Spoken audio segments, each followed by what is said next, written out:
Hello, everyone. My name is Shane German, the music director at WYCE 88.1 FM in Grand Rapids, Michigan. Today, we're thrilled to welcome into our virtual studio Jess Sylvester of Marinero. Pulling sonic influences from classic Latin American groups and international composers from the 60s and 70s like Esquivel, Carole King, and Serge Gainsbourg, along with modern influences like Chicano Batman and Con and Moccasin, Jess Sylvester's project Marinero's new album Hella Love serves as a love letter to his hometown and the place he grew up, the San Francisco Bay Area.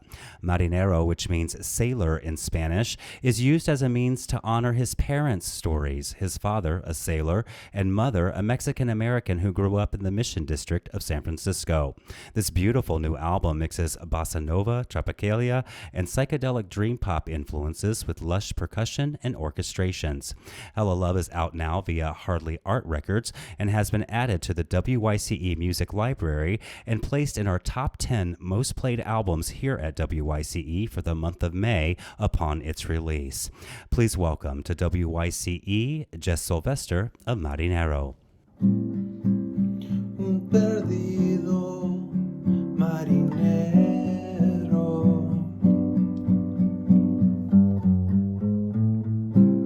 su barco en la tormenta.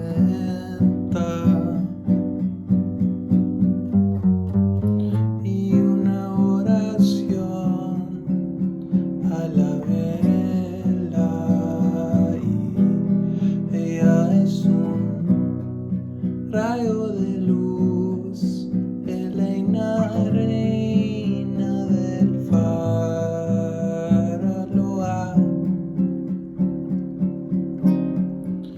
salvado,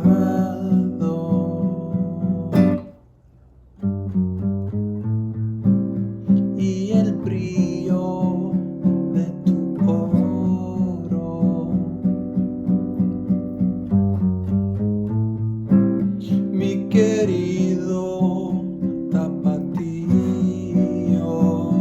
yo veo tu rayo de luz, dame la fuerza para amar a les que me lastimaron.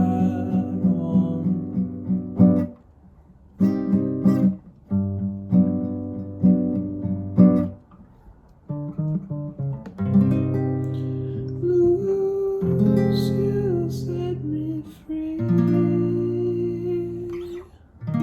Without your love,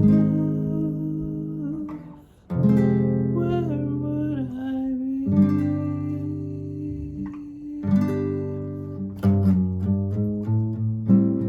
Un perdido marinero,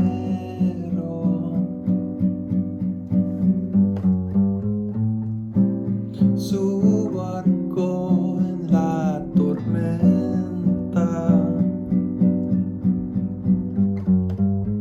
y una oración a la vela,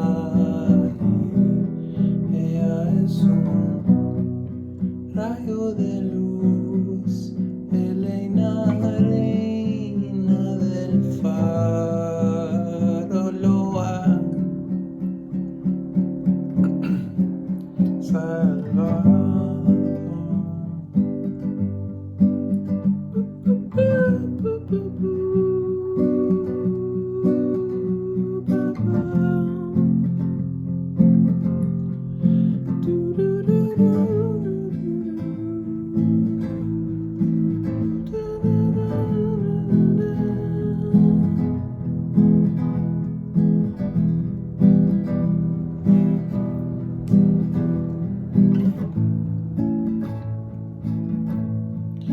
You pick me up when I'm down.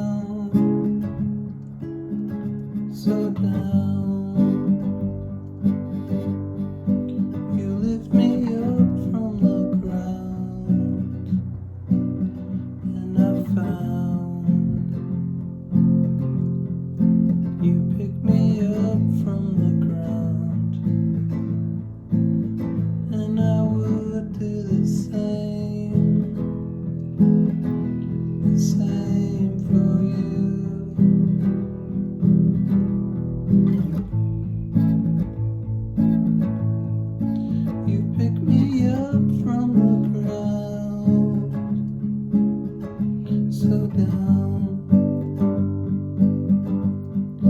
You lift me up from the ground, and I found you pick me up when I'm down, and I would do the same for you.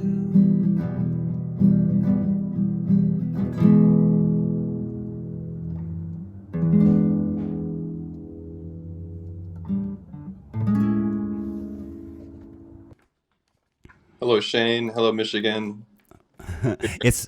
Lovely to meet you.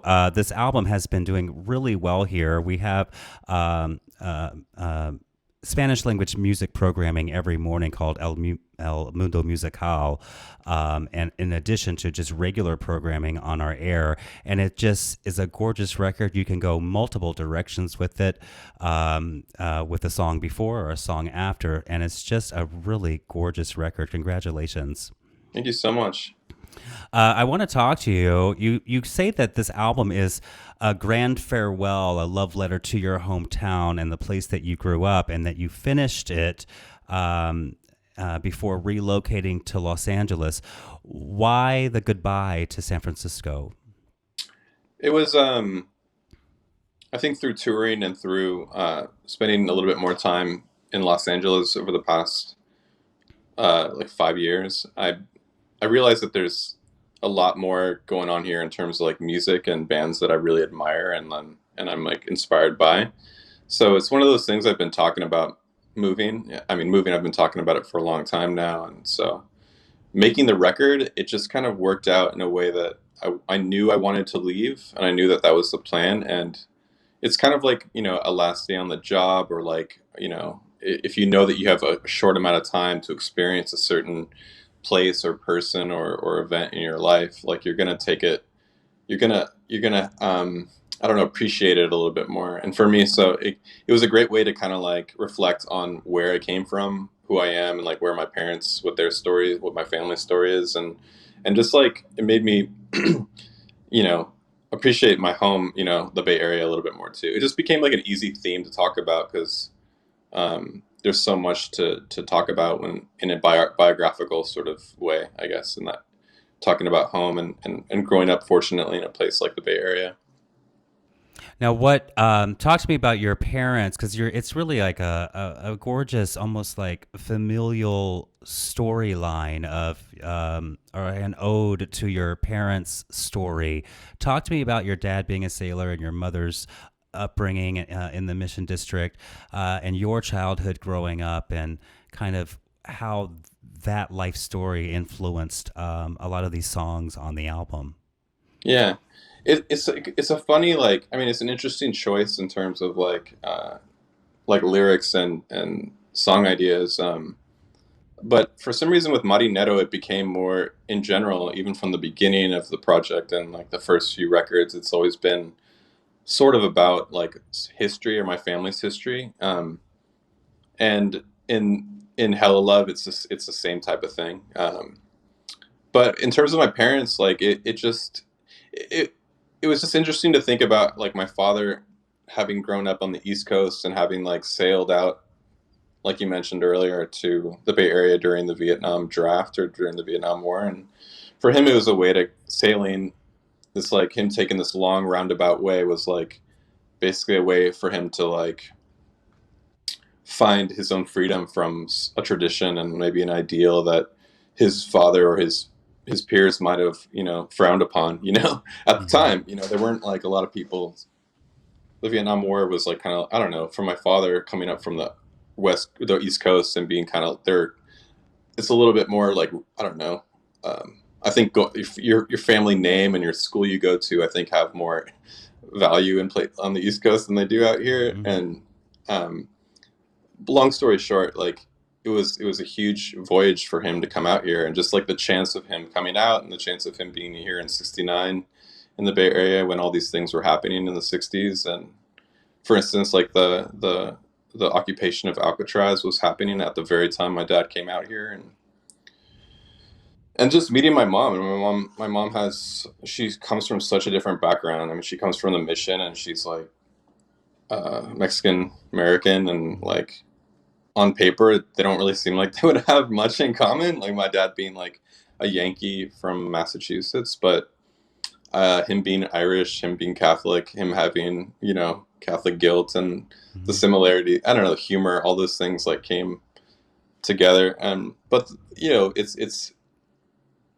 it's a lot to talk about. I think when it's about your personal family, and I try to do it in a way that's relatable, to some Mhm. extent, but also like not just for me, but for other people's families, like might grow up in the Bay Area or um, because it's also one of those things that this is our city's changed a great deal, and so I have family members that grew up there that can't afford to live there anymore. So Mhm. it's a way. The album was a way for me to talk about that, or talk about the good things, talk about the things that have unified the city, or um, but it's a great way to talk about like it's just a great subject matter, and it was easy once I realized it. It was easy for me to kind of fall into those to find those different topics to write about with the songs, and I kind of write in a weird way musically where it's like I try to write the whole record. I'm not really trying to write just like singles. I'm making extra work for myself, Shane. Like Well, you wrote, played, and produced it, and you've got these really cool, like they're like little they're almost like interludes that come in. It's just a really beautiful, beautiful record. And there's a song, Nuestra Victoria, which you say is your way of talking about the gentrification in San Francisco, and it's about the mission, and it's specifically about a bakery there. Talk to me about that song. yeah, it was like it's one of those things. I'm sure like Michigan, there's so many changes that you've probably experienced, but like in SF, um, having family that is from the mission, and it's a place that has changed a lot regarding like the gentrification or tech, and a lot of Mm-hmm. companies that have moved in. So it's gotten a little bit nerdier, I guess. Mm-hmm. But the tragic part of it is like a lot of our, like I said, my family, some of my family can't even afford to live there anymore, or businesses that we've had in our family couldn't really thrive there anymore because it's just too expensive. But you know, it's one of those things that is happening all over the country, and I just tried to relate it in a way that there's these special places that have legacies. Mm-hmm. That places that we've had experiences with ourselves, things that we've heard family members highlight, things that are special to us. And I'm in the recording business, I guess, that's my craft. So I can try to document these things and talk about them. Um, because to me, it was one of those places that we lost that I was like, really, really, like I was kind of like, there goes another like chapter, of Mm-hmm. and it was one of the largest. It was like one of the, as far as Mexican American businesses, One I of the believe oldest, right? the oldest. Yeah, so it was. I just felt that story had value to me, and like people who are local that know about it can like connect with it. And so I just thought that was a nice sentiment. It's easy to like blame also another side, and I think I've seen this in socially within my friend group and culturally, but like we're really used to like being like, this is the reason for this, and like that side, and like this person, and like I know I just called them nerds, but at the same time it's like it can be done in a way that's like also loving, you know what I mean? And so conversations can actually be had. So it was easier for me to write a song about like fuck you hipster, fuck you like yuppie for moving in. Like that would have been easy, but I just tried to do it in a way that was just about love, because that's what I'm about. I'm about Mm-hmm. health love, I guess. Yeah. So at least in the moment of writing this record, I was trying to just have that ideal, of just coming from a loving place, and through hella love through it's just I just tried to be as come just reflect in a loving way, and deal with some of these situations in a loving way, and Mm-hmm. try to remember a lot of these places that we've lost. One of the our one of my radio promoters co-signed. They do these really cool like social media stories where it's three things that I co-sign, and you were one of their co-sign artists. And one thing that I was touched by, and it's because it hit me personally, is one thing that you co-sign is sobriety, and I'm celebrating 13 months myself sober. Can you talk to me about your journey with addiction and getting sober, and how that has changed your life? Yeah, Shane, I'm so happy to hear that for you. And um, I think coming from where we come from in terms of the culture of music, Hmm. it's not something that, is talked about a lot, but it's like there are some very like toxic traits that we've been accustomed to, whether Hmm. they're modeled through history and things that we've looked up to. And there's things that are really fun, like Hmm. I think there's things that I've enjoyed a lot, but for me personally, it's like the addiction, um, that whether it's drugs and alcohol, both consumed, a portion of my life way more than music and art, and Hmm. it became a situation where I was doing way less music and way too afraid to do music. And you know I, like many musicians, was kind of like living a cliche that I thought Hmm. I had to.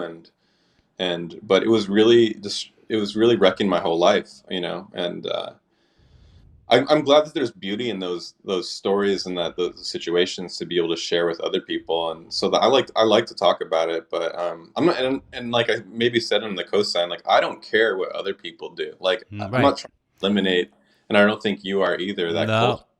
I'm just trying to show other young artists that are starting to play music that maybe they can save themselves some time just by seeing, like, I'm not trying to sell anyone, but I'm just trying to say, like, this is my experience. I've managed to do this whole record and all these records sober, and it's possible. You don't have to hurt yourself. And I think to some extent alcohol and drugs help creatively, but I think there's types of people out there, like maybe you and I, Hmm. who can't give ourselves any room to do those sort of things because we'll just go overboard and it'll take over everything. And so I need to be abstinent from it completely for me Hmm. to. But it's been a great growth. Like everything I have today is like a result of being sober, and like I can actually like have conversations with people. I can actually like try to um, be vulnerable. I can actually deal with life on life's terms. It's been a long journey, but it's like it's definitely been made everything else better. Yeah, I think what for me, I think because I've been in this music industry for 25 years or something, and you kind of get it's almost like it happens before you know it because you're going to the shows and then it's constantly around and then it's like a slow creep and then you wake up one day and you're like, holy crap, I've been doing this for a long time. I don't Yeah, feel good. I'm not thinking clearly, you know. And with this past year and a half now, or whatever it's been, it wasn't just the pandemic. It was also the George Floyd killing. It was the election and how hostile that was. And I knew with all of this like traumatic stuff happening, I would not be able to maneuver through it if I did not have a clear and calm mind. And I had to take, for me, it was drinking. I had to take drinking out of the equation so that I could maneuver and process that trauma, which I still think that we are experiencing and will experience, especially with the pandemic, for years to come as a society. We have not quite processed it. So when I saw your cosign and you're like, I co-sign sobriety, I was like, wow, I want to talk to him about this because it really touched me and it inspired me to keep going. And you're right. It's almost like a part of a cliche within the music industry. It's so easy to get wrapped up into it, and then before you know it, you're like neck deep in it, and you can't get out. So I appreciate you sharing your story and your honesty and your journey on that. In the hopes that it touches other people as well. And certainly, I have no problems with people who drink. If that's what they want to do, that's fantastic.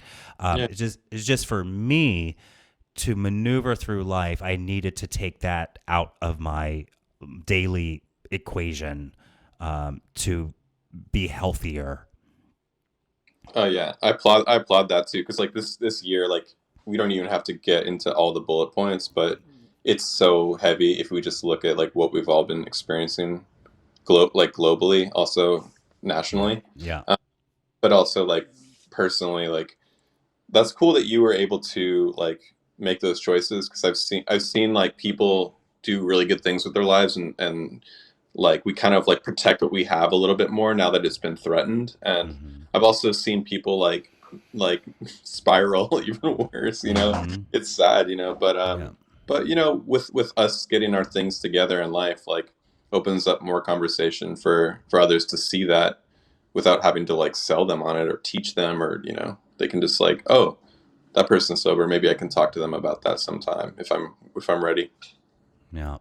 Well, I appreciate you sharing it. It really it made me want to keep going because it's not an easy thing to do, and a great artist like you who share that truth is only inspiring, in my opinion. Um, now, I read somewhere that you have a lot of great musical influences that bands that you like El Michael's Affair and people like that. Talk to me, it's like some of the people that you are really digging right now. Yeah, Al Michaels Affair is a great one. Like I probably say that he's my favorite producer right now, Mm-hmm. and like I don't know him personally, but I know friends from Chicano Batman who worked with him on their last record. I have some friends down here in LA that have worked with him on Big Crown as well, like in Brain Story. But I love that record. Like when it came out, the last one, Yeti Season, I Mm-hmm. was like, I was it just like touched me in a way that it like musically, where I was like feeling the hip hop lo-fi drum grooves. I was feeling the trumpet arrangements. I was feeling the very Sergio Leone, like Ennio Morricone sort of Mm-hmm. like spaghetti western, you know, Italian composer vibes. I just love that world that he's created, you know, so much. And there's crossover with hip hop. Um, that's also really cool. But yeah, when it comes to him, he's one of my favorite producers here in LA. I can say that like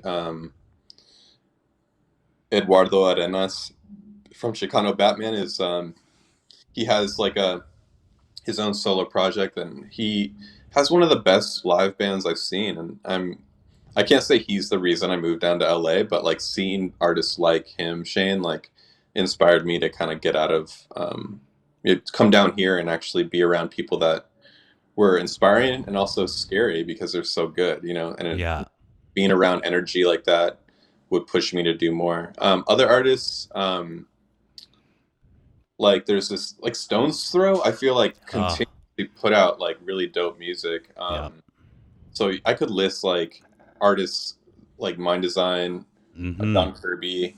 Also, Oh, that new record septet is yeah, so good. I know. Oh, well, we love Big Crown here. We love Stone's Throw. We love all of that stuff. So when I saw some of the people you were digging, I was like, we could just nerd out about this stuff for hours if we wanted to. It's Yeah. so yeah, it's so good. It's so inspiring, and I don't feel like my music is like it. I feel like it's connected in this in a similar world. So it's like being around that or being in a place and like in LA where that stuff is happening is just really inspiring too. So yeah, I mean, I would say that those records that we've talked about are like probably directly inspiring me more. And also with some of the other things you were talking about, just like with life stuff and like the Mm-hmm. last year and addiction and all that stuff is like needs to be talked about as well. Yeah. Well, we love your influences, and we love what you do originally on your album. The new album is called Hella Love. It is currently out on Hardly Art Records. And it's still getting a ton of airplay here. We absolutely love it. Jess, thank you so much for taking the time to meet with us today to talk about your life, this album, your influences. It really was a pleasure. Yeah, thanks for having me, Shane. Thanks for all your support, the co-signings. I didn't know that was related to you. And thanks for like picking my album to be like the top 10 like of Yeah. I really appreciate that. Well, we appreciate you, and we wish you the best, and we hope to hear from you again very soon. Likewise. All right, thank you. See you, Michigan.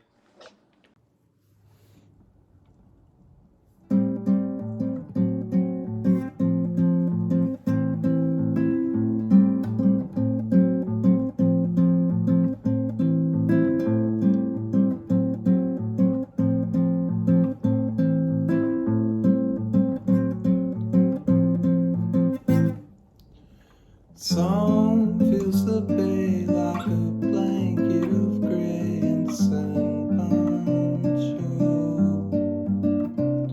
The Golden Gate waves through a silvery haze to remind you. In a fog, it's hard to see things clearly.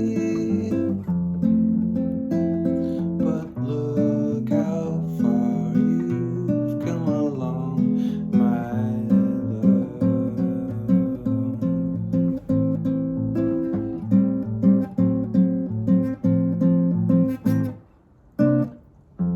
So will you fear you can't look in the mirror without smoke? High tone it plays at high noon on Tuesdays to remind you. Even though we know this world is ending, but don't you fear we'll get through this, my dear.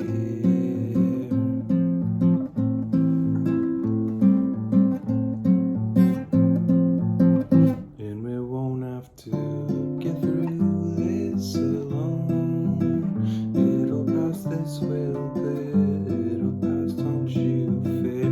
And we won't have to get through this alone. It'll pass, this will clear. It'll pass, don't you fear.